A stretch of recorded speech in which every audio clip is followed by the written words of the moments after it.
The Auburn Tigers get a huge win, and we're going dancing. This is happening in Auburn, Alabama. We're a football school, but we're also an everything school. You are Locked On Auburn, your daily podcast on the Auburn Tigers. Part of the Locked On Podcast Network, your team every day. Yes, welcome on into Locked On Auburn, your daily Auburn Tigers podcast. I'm your host, Zach Blackerby. Thank you so much for making Locked On Auburn your first listen every single day. Joining me as he does after every Auburn basketball game as part of the Henry Service Company post-game show, Darrell Dapprich. And with this 79-70 win over the Tennessee Volunteers, Darrell, the Auburn Tigers, they have punched their ticket to the big dance this month. They did. I tell you, there's three games during the course of the last month that I really considered must wins that Auburn had to have. The Missouri game, the Ole Miss game, and this game. And coincidentally, all those games were like tied to, you can't lose this one and get in the NCAA tournament, and Auburn won every one of those games. What's so good about this game is it's a quad one. Let's state the obvious. It's a win, first of all, which Auburn needed to get to 20 wins. Yes. And 10 in the conference. It's a quad one win, which is huge from a seeding and a net and Ken Palm and all that. Sure. But how they won the game, to me is the storyline. They closed. They were down 4 at halftime after what is now a huge three-point shot made by Wendell Green at the end of the half. And even Jimmy Dike said, I've never seen a team lose when I've been doing games after hitting a big shot like that seems to swing momentum. If Auburn goes in set down 7, Zach, at that point, I don't know how they respond because, quite frankly, they played a horrific last 3 minutes of that first half until that shot. It was slipping away. It was frustrating to watch. It was low basketball IQ. All the warts and deficiencies that Auburn had exhibited all year kind of reared its ugly head there the last 3 minutes. That shot flipped the script. It stemmed the tide. And then they came out in the second half and just hit their first 5 shots. Even when they fell behind because Vescovy was hitting some big threes, they answered every Tennessee run with a run of their own and then got a little bit of separation, right? They got up 8, and that was the key. And they won 9. Hallelujah. They got it cut to 6 a couple times, and they even extended the lead within the last 30 seconds. That was beautiful. And they had chances, Darrell, to kind of let this slip away because for some reason they kept fouling on defense, which I don't get, but we're not going to spend a whole lot of time on that. But they kept being sent to the line, and it was different guys that would capitalize on it. Allen Flanagan, Wendell Green, and we just haven't consistently seen that throughout this year. And they've been getting closer. Darrell, they've been getting closer and closer and closer to being able to do this. We saw them almost pull off something incredible on Wednesday. Of course, that's not how it ended. But the scene that we saw at the end of this game where Allen was fouled on the floor but still absolutely yoked it, that poor rim in Neville Arena. Good thing we're not using it again this year, so they can probably repair that thing. But just the celebration, all the cameras are zoomed in on Janai and Wendell and Bruce and panning around to the Auburn fans throughout Neville. And it's like, yes, they've been so close and they finally did it. This team has been working their tail off and just fallen short so many times. But today on senior night, in honor of Zepp and Lior and the seniors that have really kind of helped elevate this program to what it was because they were a big part of last year's team that won an SEC championship. We get to honor them with a win over the 12th best team in college basketball across the polls. It's a good day to be an Auburn Tiger. I've said it before. I said it when Auburn lost a game about big games. Your best players have to show up and make plays. Look, there's nothing bigger to me from a stat line standpoint than the big 4. Green, 24 points. Broom, 17. Jalen Williams, 13. Flanagan, 16. You only had 7 bench points, but you don't need bench points when the four-headed monster, 4 of your starters, score 13 or more points in a game. And they average 16. You're also missing your 6th or 7th guy, wherever you want to put Dylan in this. Give Trey Hoare a little bit of credit. He didn't get on the stat sheet from a scoring standpoint, but he did get a couple of rebounds. Sure. He gave minutes that were not negative minutes. You see what I'm saying? I mean, they just held serve when he was in. They let Broom get a blow because there wasn't officials that intentionally tried to foul him out. What a difference that freaking makes. So they let him kind of just kept things steady. No switch of momentum or, plus minus didn't get affected one way or the other. So give him some credit for coming in, getting a couple rebounds and just holding serve. I don't know. I mean, I think that, there's so many different things to look at from a standpoint of shooting 49% and your free throws. My goodness, what cost them against Alabama, in my opinion, 15 of 20, 75%, winning stat line. You shoot 75% from the free throw line, and as opposed to Tennessee, stop me if you've heard this before, shooting 63%. Woo, does that number sound familiar? That's what Auburn shot against Alabama. When you go on the road, you can't shoot 63% and get it done from the free throw line. Case in point, Auburn gets it done. They got out-rebounded only by 2, which isn't bad when you look at that team. But look, I want to tell you something that's key to me. 6 turnovers. That is fantastic. 6 turnovers in the whole game. Tennessee only had 9.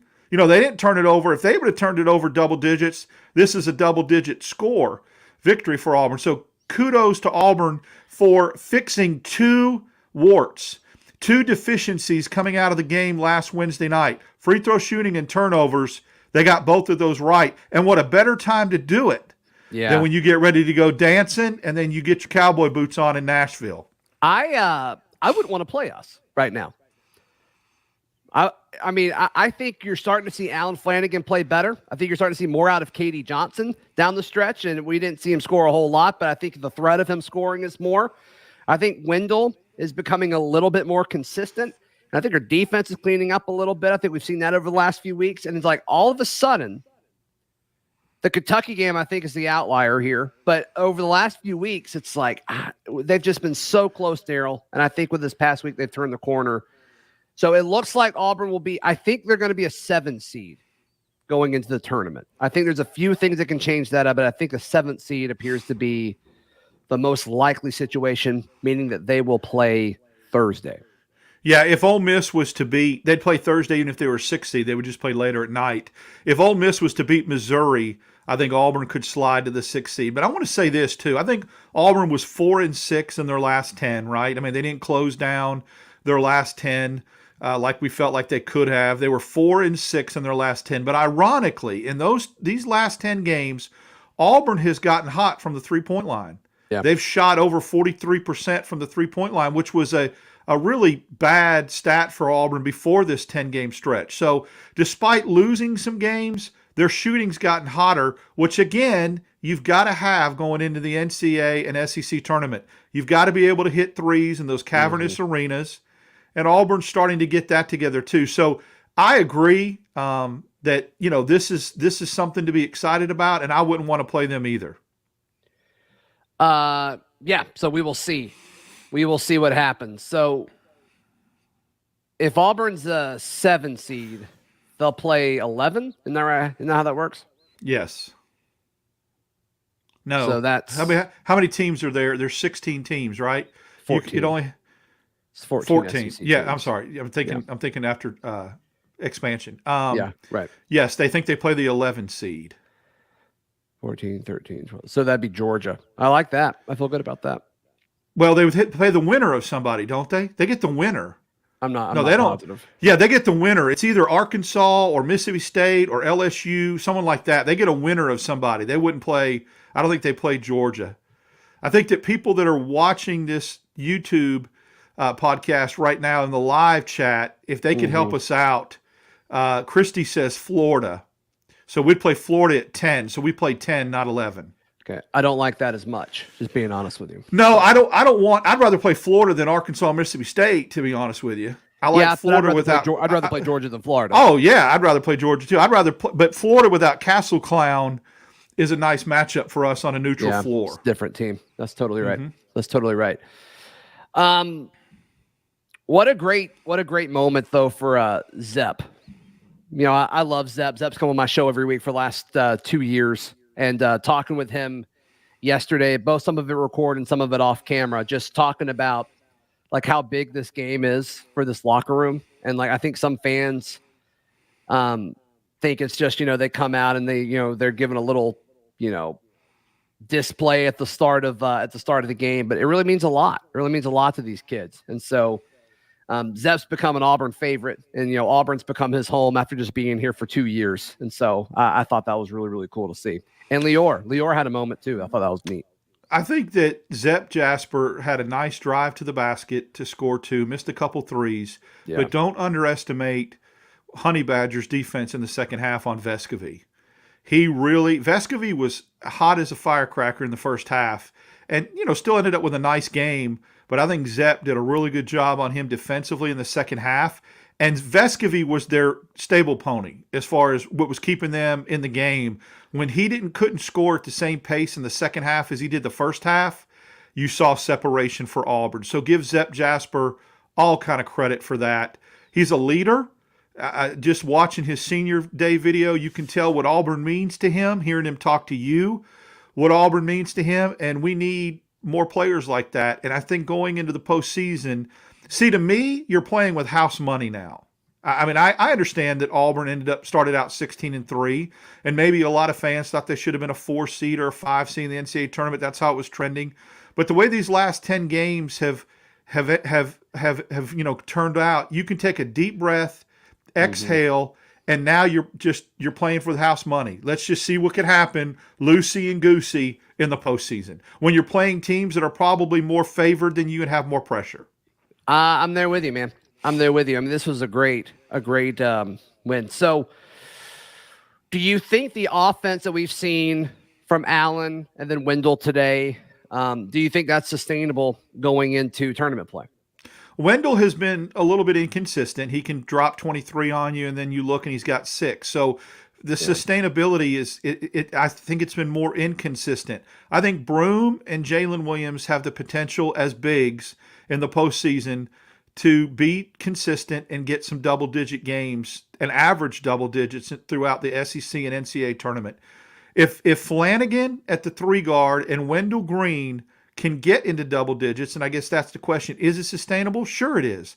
But I want them to show me that it's sustainable, because all you need is a 3 or 4 game stretch, right, to start to get it going. You don't need a long run of 7, 8 games like we've seen, or this last 10 game stretch where Wendell's probably been good for 5 and not good for 5. Just give me 3 or 4. Stack 3 or 4 together and then see what happens. KD Johnson has played really good up till today. If he can get going again like he has the last 3 games, it's all about guard play in postseason. I know it's cliche, but let's go back and look at that team in 2018 that had Herron, Harper, Bryce Brown, Davion Mitchell. I mean, come on. Yeah. That team was sick, and you need those kind of guards. All right, we got a tweet that I want to share from friend of the program, Justin Ferguson of the Auburn Observer. He says, against the best defense in college basketball, Auburn averaged an insane 1.485 points per possession in the second half. Auburn scored on 69.7% of their possessions and turned it over just twice. Total opposite of what we've seen down the stretch. That's closing. That's winning championship basketball when you've got to absolutely have it in a second half down 4. And I'm going to round up. I'm a round up kind of guy. I'm not Dewey Decimal. 70. Let's say 70. I'm old school, baby. I came from math in the 70s and 80s. It's 70%. 70% in the second half. They scored on 70% of the possessions and only turned it over twice. You will beat a lot of basketball teams doing that. And here's the impressive part. You did it when you absolutely had to have it. It's easy doing that when you're already in the tournament and you're fighting for a 2 seed and you're playing Ole Miss at home and you're up 15. But when you're playing a number 3 seed in the NCAA tournament and you've got to have it and you're down 4 to come out at halftime to do that, that is huge. Huge. So that's a lot to build on. I hope that stat makes its way into Bruce Pearl's clipboard in the locker room, and he shares that. shares that. And I think that's a really big, that Ferg tweeting that out to me is an outlier as to why they won the game. It's huge. It's certainly I see huge. a lot of people concerned about going on the road. Home Auburn's better than road Auburn. Let's pump the brakes and understand something. That's very deceiving to say it that way. It's not going on the road. It's going on a neutral site. There is a difference. Yeah, you're playing away from your own bed and you're playing away from your own arena, but there's a huge difference playing on a neutral site and playing on a road site where you're playing against home fans and officials and all that kind of stuff. Neutral courts is exactly 50-50 because the team you're playing is playing on a neutral court too. There's no advantage. So that's a big differentiator to say, oh, we got to go on the road. No, we don't. We're going on neutral site courts. Yeah, I'm trying to think. So Auburn played the neutral sites when they went to Cancun.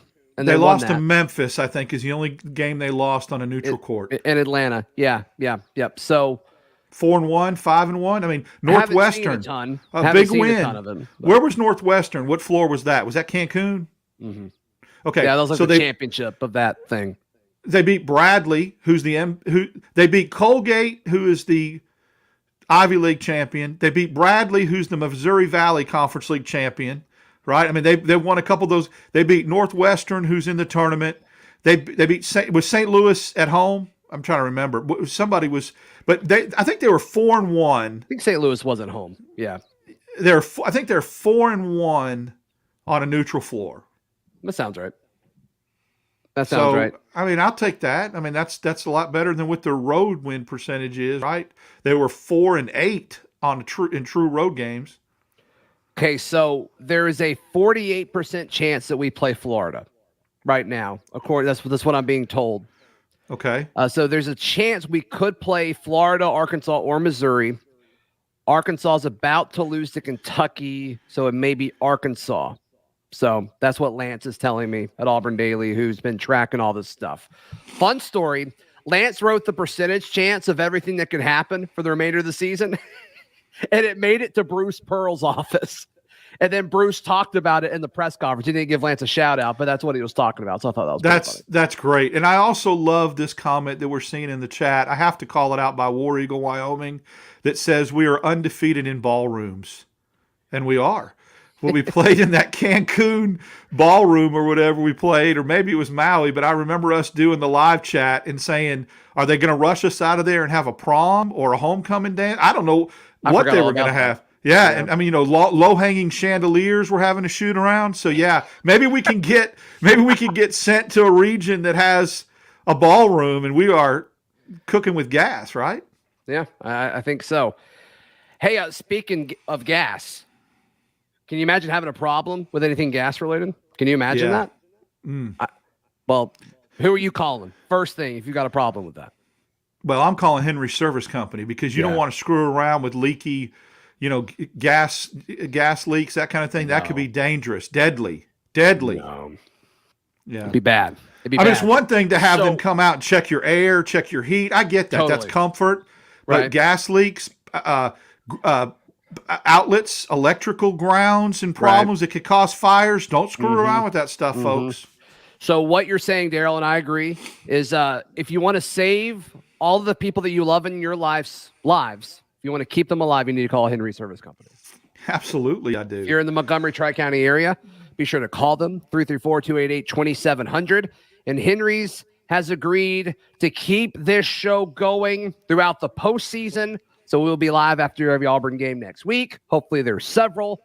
And we will also be live reacting to Auburn seeding on Selection Sunday. And then, of course, the NCAA Tournament. All that courtesy of our friend at Henry Service Company. Yeah, thank you so Henry Service Company. I know everyone in the chat is very appreciative of that, especially being able to do a little Selection Sunday show. How fun is that going to be? It should be really fun. Yeah. It would have been a little weird maybe if we hadn't won today. Today's definitely going to make that a lot more fun. So we will see. Okay. War Eagle, Wyoming brings up a good point. If you haven't called Henry's, do you even love your family? I think it's a good question. Okay. That's a question to have. philosophical. There's a lot of there. My mom says Henry's rocks. So there we go.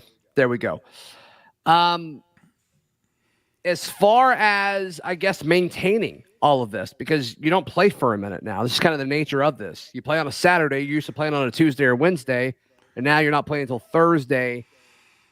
Curious to see how all of this kind of is handled from a preparation standpoint over the next few days. It's an efficient way to do it. I know that's the way the Pac-12 has done it for years, Saturday, Thursday.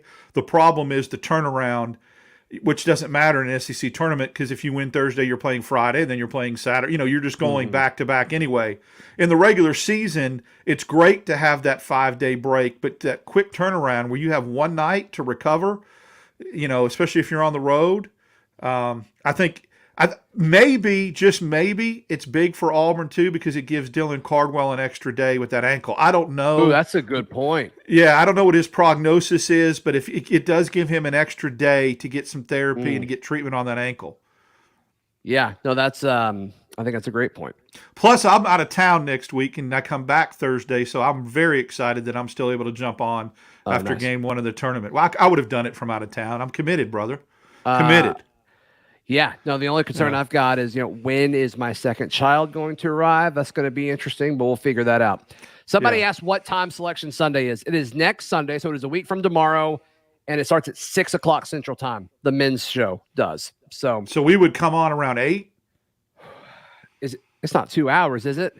They extend the heck out of it, dude. They really stretch it out. We'll probably just go whenever Auburn's name is ready. Yeah, that's we'll probably true. just be sitting on ready. I know they...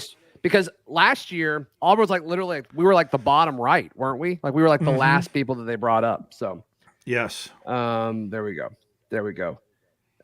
Christy saying Dylan looked pretty healthy. When did we see Dylan? Just Christy, you just mean on the sideline? Maybe because he was kind of moving around. He was looking fly too. Did you see him? Yeah, he did look fly. Think about this. He gets treatment tonight. He'll get treatment tomorrow, Monday, Tuesday, Wednesday, and Thursday morning. Treatment to the ankles like that is really crucial to getting him back healthy. Now, what I don't know is it a high ankle sprain? Is it a low ankle sprain? That makes all the difference in the world. So if he's celebrating, like Christy says, jumping up and down, celebrating, I think he'll be fine. And maybe Bruce Pearl held him out from a precautionary standpoint, even though it was a must-have game. So we'll see. I don't know what the prognosis or the diagnosis is. I haven't heard high ankle, mid ankle, low ankle, anything like that. And that's going to be key as the next couple of days, that information coming out on his readiness to play. Yeah. So Auburn Daily photographer Eric Starling took this picture of Dylan. How fly is that?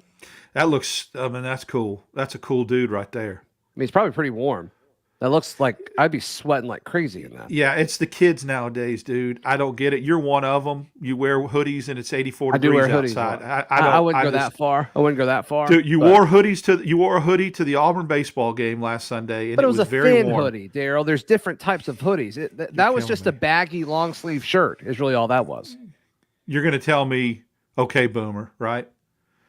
No, I would never. Because I'm not a boomer. I'm Gen X. I'm Gen X, baby. No boomer for me. Cam says, can we applaud the refs for calling fouls for Broom today?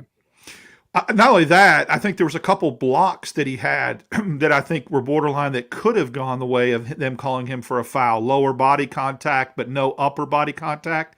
And that's the thing to watch as your official. That as an official, that tells me you're doing your job. As long as it's not above the waist contact when you're going for a block, they let it go because it doesn't affect the shot. Yeah. He got all ball. They may have got a little bit of lower body contact. They let it go, and that was big. That's how you should officiate a game. Yep, there's no question about it. Morgan, Wyoming wants to see Dap and Dylan's drip. Wes says, Zach and Darrell, y'all can party now. Somebody else earlier in the thing says, finally a show where everybody's happy. It's been a minute. If I would have had time to turn one up, like Lindsay does after the post-baseball, I was like, what are you doing? I would if I just didn't have time. When we go live like this, we got to jump on quick. But yeah, I'm going tonight to watch a good friend play at a local establishment, and I'm going to let my hair down a little bit and have a good time and enjoy the evening. Yes, because there's a lot of hair to let down. Jalen Williams was plus 16 today. So was Zach. That's huge. To say that That's where Zepp only scoring 2 is so misleading. Because if you're a plus 16, that means you're shutting some people down on the defensive end. And you don't have to score to still be plus, to be positive. You're getting someone else is scoring while you're on the floor. Mm-hmm. So I like it. I think he was key tonight. And I think he's a glue guy, right? And I think when you play somebody that's got a really good guard, it's a no-brainer to say, Zepp, go shut him down. Somebody asking what Chandler Leopard's plus minus was. He was +1. He was +1. There you go. Had a boy, Chandler. Yep. Glad he got in. Let's see. Bama lost. That's fun, right? Yeah, I mean, that game could have been a lot bigger, right? If Auburn had taken care of business Wednesday night. That game then, I guess, is for the 1 seed. Would it not have been?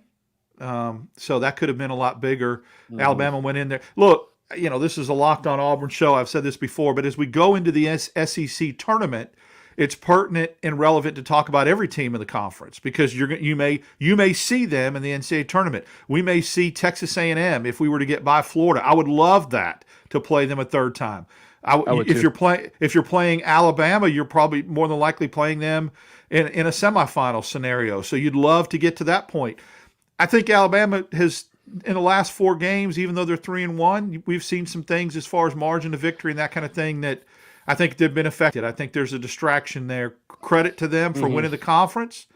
I'll say this, too. I think A&M at one point today was up 15, and Alabama came back to take the lead, and I kind of felt better about Auburn at that point. Isn't that weird? I felt better about games for them. Yeah, I felt South better. Carolina did the same thing, too. Yes. So I wasn't as – that hurts to lose a 17-point game, a lead, but to come back and win like this today – that helps. That makes some of the sting go away. Yep. All right. James says if the big 3 scoring double digits moving forward, we will be hard to beat, especially if we close out games. Thoughts? No doubt about it. No doubt about it. And so I guess the big 3 in this situation is Wendell, Jalen, and Janai. But I also think you can make the argument that Allen scoring double digits is more important than any of those other guys scoring double digits. Because Janai and Wendell are going to. You know what I mean? I think you've got to have a combination of something here. If you can get the 3 that James just talked about getting in double digits, then you will win a lot of basketball games only if either Allen or KD also give you double digits. It doesn't have to be both, just either or throughout. Just switch, right? Because, I would love to see Zepp give you double digits. It's just not happening. I would love to see Berman come off the bench and give you double digits. But I think that their ceiling is 6 to 8. KD or Allen, if they can offset or actually complement the big 3 getting in double digits by getting in double digits themselves, will win a lot of basketball games. Yeah, there's no doubt. There's no doubt. John says defense travels. We will go further in both tourneys than most people think. John is booging, and I'm here for it. I think that's a very underrated, excellent point that 2 things help you in postseason play. Guard play, which Auburn's going to have to get better guard play, but defense does travel in the NCAA tournament and in postseason tournaments. And if Auburn can lock down some teams and just keep it close, you got a chance. So that's a very underrated comment by John and one that I agree with. Mm-hmm. A lot of people in the chat talking about getting hot at the right time. Do you think this win today is enough to justify that statement of, okay, Auburn's getting hot at the right time? Not yet. I think if Auburn would have beat Alabama, I would have said they've stacked some wins and they are getting hot at the right time by beating 2 of the top 3 teams in the conference, including the number 1 seed. That's right. I think Auburn has to stack a win or 2 in the SEC tournament. If they do that, if they were to beat Florida and beat Texas A&M and win 3 in a row, even if they get beat in the semifinals, then I like the mindset and the upward trend that they would be having going into the NCAA tournament. Darrell, I'm sharing this comment from Bob because he agrees, says we need more Flanagan to contribute. Just because Bob disagrees with us a lot. And so, Bob, I'm glad we could both agree on Flanagan there. I think that's great. Yeah, that's good. I think that's great. Yeah, Bob also says hot at the right time, 1 in a row. No, that's why I said you got to stack some. You can't go into the SEC tournament and lose your first game and think you feel good about going into the NCAA tournament. Now, it's happened. It's happened in – look, 2002. This team reminds me so much of the 2002 or 2003. And somebody that's out there in the chat, please verify this for me. Auburn had Marquise Daniels, and they won like 18 or 19 regular season games with Cliff Ellis. And everybody, including Dick Vitale, was screaming that Auburn did not belong in the NCAA tournament. Kind of like Seth Greenberg, who's a big joke, said this morning on College Game Day. So Auburn gets in the tournament, and all they do is beat St. Joseph's in the first round and then beat Syracuse in the second round and get to the Sweet 16. And they were not playing good basketball down the stretch. They were playing very similar to what happened this year. So whoever's got access to that, tell me who this is. Tell me what team that was. I think it's 2003. This team reminds me of that. And credit to Jay Billis on the set, who said, no, Auburn's done enough, even if they lose to Tennessee today. All the metrics say they're in. And Seth Greenberg and LaFonso Ellis said, no, even if they win, they can't close. I mean, Seth Greenberg's just kind of become annoying to me. But anyway, I think that, let's be honest, this win solidifies Auburn in the NCAA tournament, lets us breathe easy, and I'm excited about it. It's a great night. But I still think at the end of the day, and we wouldn't want to be put in that position because it's really nerve-wracking, that Auburn would have had its name called Sunday if they just would have won one game in the SEC tournament. Bob saying don't be a hater. Bob, I'm not. I love you. I love you so much. You're incredible. You're here all the time, so I really, really appreciate it. I had another one. Justin says, I don't think Dap has said anything I've ever disagreed with. That's probably true. Can you print that out for me, Zach? I'm going to hand that to my wife. Yeah, we can work on that. On that. Clay says, this team reminds me of 2021. What are your thoughts on that? 2021 that didn't get to the tournament and had a barely winning record because of they were self-imposed, so they didn't go to the SEC tournament or the NCAA tournament, but I don't think they would have got in anyway, even if they weren't self-imposed. So, no, I mean, that was a weird, like, Sharif Cooper. Yeah, I love Clay, but they won 17 games. I mean, they weren't, I think this team's He said we were digits 5 better. shots away from finishing third in the SEC, yet finished one game under 500. We did lose a lot of close games that year. Yeah, and then we didn't have Sharif and Powell. I've gone back to say that team would have looked completely different if Sharif Cooper had played all year and if Justin Powell wouldn't have gotten hurt and got to play all year. I think that team would have gotten better in the second half of the season as they matured. And I think there were some games early in the season with Sharif, Zach, that they win. So they probably would have got to 20 wins. So, yeah. But, again, let's preface it by saying this team reminds me of the 2021 team if Powell and Cooper play all year. Without those two, this team's double digits better. Jalen played the 5 that year, too. That's just so weird to think about.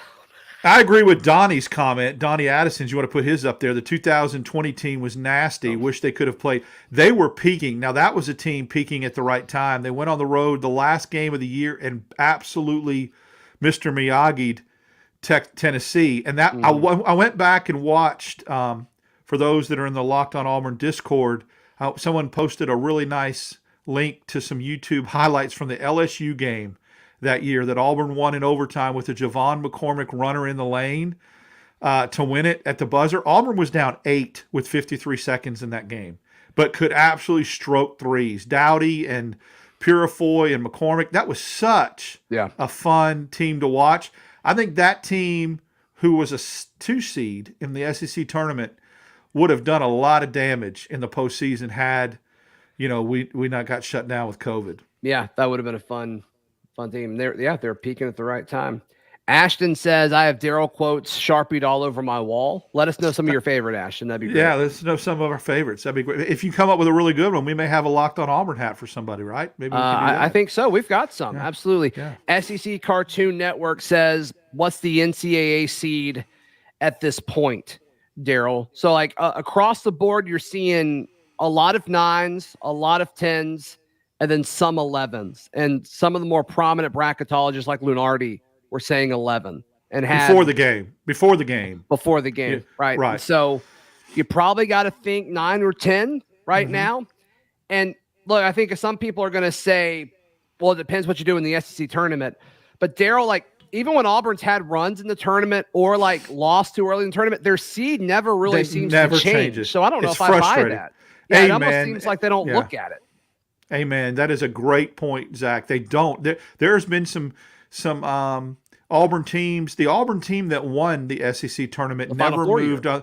They never moved the seed line from what they were going into the tournament. So I think that the SEC tournament, the postseason tournaments to me never affect seeding, but they affect bubble teams whether they get into the tournament or not. I think that's the only time it makes an impact. I think Auburn right now's floor is a 10, ceiling is a 9. I think as we sit right now, they're a 10. I think even though we just said not winning anything in the SEC tournament could get you to a 9, I do believe if they were to win a couple games in the SEC tournament and some other teams lost around them that were in the same net as them, that maybe they can move up to a 9. But here's something you need to understand, and I heard this week that maybe people don't know. The head of the NCAA selection committee went on record as saying they will start matching teams up Tuesday. They're going to get in a room in Indianapolis and start drawing up seeding and seeding lines and potential matchups Tuesday. So that tells me that's even before conference tournaments start. Yeah. It's very difficult to move your seed line unless you go deep into an NCAA. So my prediction right now is that Auburn will end up being a 10 seed. Okay. Yeah, and I'm cool with that. I hope I'm wrong. I hope we're a 9. You just don't want to be an 11 because then you're a play-in. No, 12 is a play-in. 11 is last 4 buys. Some 11s are last 4 buys. Yeah, because we were 11 at the start of today, and we were a last 4 buy, meaning we didn't have to play a play-in. I don't want to be an 8 or 9 necessarily because don't you have to play number 1? you play the 1 seed in that region. Yeah, if you're a 10, you don't. Yeah, if you're a 10, you don't. So it may be more beneficial to be a 10. Somebody said, who is this? John. I think this was a pretty nice thing. John says it is now officially a successful basketball season. 20 wins with the opportunity for postseason play. And I think that should have been, John, I agree with you. And I think that should have been a bigger topic this past week, even like bouncing off of Bama, that Bama loss, where it's like you still have an opportunity on a down year for Auburn basketball to win 20 games. Like that's just, I mean, you just talk about changing like the floor of your program. Amen. And like not every year is going to be a team where we're like, okay, you can win the conference this year. But the fact that when you're bottoming out and the sky is falling, you still win 20 games.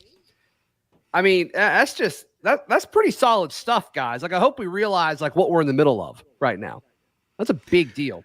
So John, thank you for saying that. I think it's really, really good perspective. And I want to thank you for saying that because you really just kind of, read my mind on that. I was going to make that point that dude, we are so on the same page. We are. We're simpatico, whatever that word is. For all the hand wringing, and I was one of them. I get it. For all the hand wringing about how frustrating this year is, and how down we felt after these podcasts. At the end of the day, you're upset because your basketball team won 20 games, 10 in the conference, and is going to go to the NCAA tournament. Let's put that in perspective. Okay, here's a stat for you. You ready? I've been waiting for 5 days to say this. Ooh, Mind's blown. Let's go. Mind's blown. 5 out of the last 6 years, Bruce Pearl's basketball teams have won 20 games and have had a winning conference record. Do you know how many times it's happened before then in Auburn's history? No clue. This is 5. This is the perspective that I want us to gather. 5 out of the last 6 years, Bruce Pearl has had this basketball team at 20 wins and a winning conference record. It's only happened 5 total times in the history of Auburn basketball. And we're complaining and moaning about it. That's some perspective. And on top of that, we're going to look back and we're going to say when this season's over, when we look at the roster construction and the roster reconstruction that's about to happen, we're going to look back and say this might be Bruce Pearl's best coaching job that he's done at Auburn. A few people were bringing that up, and I think you can totally make the case. This was his best coaching year at Auburn. Because of what I just said. I mean, this roster, I get it. I mean, on paper, when we went to Israel, we looked like we were going to have a great year. Right. But as the deficiencies started rearing their ugly heads, he won 20 games, had a winning conference record, and is going dancing. There's a lot of programs in the SEC that would give their left pinky for that right now. Mm-hmm. Maybe even their right pinky. Maybe even their left. Never mind. Yep. Let's go. Don't do it. That's where I almost panicked. I'm not going to do it. Made me panic twice there. I was going to say left earlobe, like Van Gogh, brother. Come on, let's go. Totally. But Bruce is an artist, so that makes sense. And we also need to understand that if people took a snapshot of these last 5 years of what Auburn's overall winning percentage is and how many games they've averaged, it's the best 5 years in the history of the state of Alabama's basketball teams. Wow. Yahtzee. Let's go. So, let's just relax and understand that we are living, and I get it. Alabama has raised the bar. They're over there on the other side of the state. They're very good. Having a really great basketball team and a really good basketball. But sometimes we get lost in the fact that what Auburn's done in the last 5 years and the sustainability and the consistency of it. Let's enjoy it. Let's revel in it, and let's just see what could happen in the postseason. Well, and what they're doing now is exactly what we did a year ago. And kind of the way that they're ending the season, the regular season, is similar to what we did last year with no controversy. So we'll see. We will see. Thank y'all. J. Will or Flan will come back, is what US Out says. I would be shocked if Flanagan was on the team next year. I think Jalen will be back. I agree. I think the points that you make on both of those are exactly where I would have went. Just another example of us being on the same page. I think Jalen will be back. Right. Man, I think Jalen's back, and it's going to be a big, big piece next year with Broome down low. And I think Allen moves on, and I think Auburn's roster next year from the portal is going to be something that everybody needs to keep close eye on in April. It's going to be a fun April when it comes to roster additions. Yeah, I think there's going to be a lot of guys that leave. I think a lot of guys are going to leave. I think Flanagan will leave. I think Semo will probably leave. I think what happens with Trey Donaldson is going to be really, really interesting just because of the point guard jam situation. I think there's a chance that KD could leave. So keep an eye on this too. Little nugget for the people that have been with us all year, and we're so appreciative of them in the chat. I'm a Pac-12 guy, so I got my ear to the ground. A lot of those writers out west and Pac-12 guys, and I've got a really good friend that's a Pac-12 beat writer. This Wesley Yates thing's not over. This kid that's a 5-star shooting guard that Auburn almost had, and he committed to Washington in November. There may be a possibility that a door is creaked open slightly on this because his coach is about to get fired out at Washington. If he gets fired, now he may be able to hold on to his job, but if he gets fired, then it's something that is key that maybe we get Yates, and Yates is a 2023 kid. Nice little pair to have with Aiden Holloway. One plays the 1, one plays the 2. Yeah, that'd be nice, and actually have people in their position at the right guard spots, which would be nice. Be very nice. Don't have people begging to say something about my headphones if it's not genuine. That's just being thirsty. I want it to be genuine and real. And likes them. Yeah, and saying that they're awesome. You prompted it, right? I want it to be pure and genuine. Here's Thank something. You. Yeah, Ashton's actually asking if they're new headphones or not. Yeah, they're sweet. They're new. They sound real good. They're studio quality. They're bigger over my ears. Well, we're getting a lot of people. Bob likes them. Where You Go Wyoming likes them. A lot of people like your headphones, man. Yeah, I feel like I'm going to sing in USA for Africa, We Are the World. Only 3 people in this whole chat will know what I'm talking about. But Tammy, that's for you. Knows. Tammy knows, but that's for you, Tammy. We Are the World. Auburn Blanco says Dap's ready to drop a mixtape. I was says those scratching. Are the shiniest, coolest beauties ever. Yeah, I'm scratching over here. Little LL Cool J. Wick. If those headphones broke, who would you call? Henry Service Company. That's right. Good. He could fix them for me. All right, let's wrap up with this. We're going a little longer today. I get it. Wrap up. I get it. That was a good play on words. Didn't mean to do it. Accidental pun. All right, how many games does Auburn win in the SEC tournament? 2. Really? Mm-hmm. That'd be great. Yeah, I think 2. I think the matchups. I think we go 1-1. It depends on the matchups. I shouldn't have jumped the gun. Christy, you've been right every time. Tell us how many we win next week. Yeah, I think that if the matchups present themselves like the way that they can, I could see Auburn winning 2. Christy says 3. She's Christy's bogan. Been right every. Christy's been right every single step of the way. Christy's got into the wine a little early on this Saturday night, I think, but that's okay. We're not judging. This is a judge-free zone. Judge-free zone right now. Yep. Christy says 3. Christopher says 1. Bob says 1. Wes says 2. Spencer says 1. Auburn Blanco says all of them. Ashton with a bold 1 through 3 for sure. Thanks for that. Really appreciate it. So yeah, we'll see. We will see. And I think regardless of what we do next week, it doesn't impact the seeding. I think we're either a 9 or a 10. I agree with you 100% on that. I agree. Yeah. Because they started. That'd be great. Because like I said, they started Tuesday. I mean, that's something to really keep a key look on. I mean, they want most of their work done already before Selection Sunday, and it used to not be that way. Yeah, that's right. Well, like the brackets made before a lot of the SEC a lot of the tournament championships on Sundays are done. So yeah. I hate that too. But and here's the other thing. Yep. You just make a good point. Don't play games on Sunday.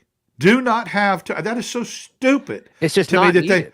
It's not needed. Get everything wrapped up Saturday. You know what it's like? It's like if you were to go ahead and get ready for the college football committee to get to its 4 selections, and they have to wait because there's championship games on Sunday. Can you imagine how stupid that would be? Stupid. And that's what it is. Get them wrapped up by 10 o'clock Saturday night. Even the West Coast cupcakes, have them wrapped up by then. The viewership would have to be better on Saturday night. It would have to be. And you could do a better job on Sunday of letting these conference tournaments mean something, because you wouldn't have to do all this pre-work and all that. Just get in a room Saturday night at midnight, work for a few hours, come back Sunday mornings, little biscuits and coffee, work all day till 3 or 4, and then go. This Sunday conference tournament crap started a day earlier. Mm-hmm. I don't care. Start it Tuesday. SEC teams are used to sometimes playing Saturdays to Tuesday. Start it Tuesday. Have it done by Saturday, and then you can get. And the team's playing Tuesday night anyway. Like, they don't care about you. Heck like, no, you're not going to win anything. You're you're the bottom of the barrel in your game if you're playing Tuesday night in conference tournament. So they need to do that. I mean, no one asked me, but I just think it's ridiculous. I think the conference tournaments from a seed line standpoint could have more impact. Right. Guys, if you're watching, there's like 300 of y'all in here right now. If y'all could click subscribe, it would mean a ton. We are so close to 10,000, and I think we're like 60 or 70 away, and I'm sure 60 of you guys are not subscribed. So if y'all could please click subscribe, I would really, really appreciate it.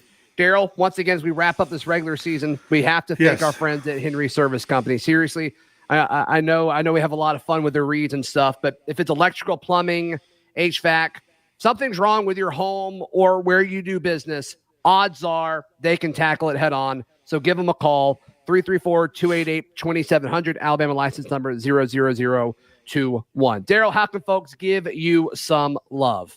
You can follow me on Twitter. If you want to interact, I'll be glad to do it. DAP6410.